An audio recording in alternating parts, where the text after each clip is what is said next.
आज सीएससी आहे। आज जवळपास महाराष्ट्रातल्या जेवढ्या आमच्या जागा आहेत त्या जागेवरची चर्चा होईल। जवळपास उमेदवारही फायनल होतील।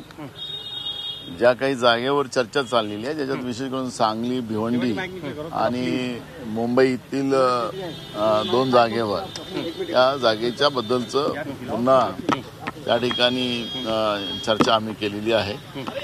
त्याही चर्चा उद्या मुंबईला जी मीटिंग आहे त्या मीटिंगमध्ये सुद्धा त्या पद्धतीची चर्चा येईल। पण सांगली, भिवंडी आणि मुंबई जी आहे जे एकनाथ गायकवाड आमचे तिथून निवडून आले होते ती जागा, त्या जागेवर आमचा दावा अजूनही आहे।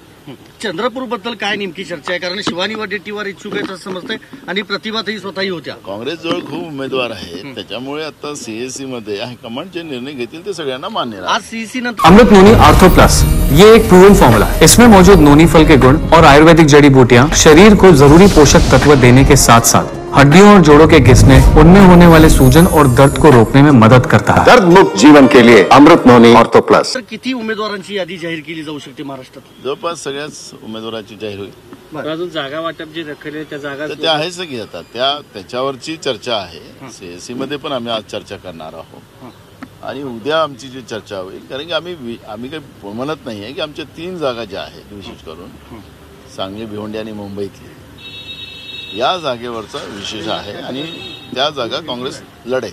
मुंबईतल्या किती जागा साधारणपणे काँग्रेसला मिळत आहेत?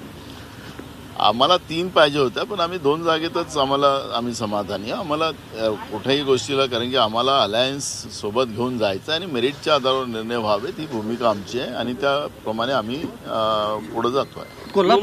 मुंबईतल्या 2 जागा कोणत्या आहेत?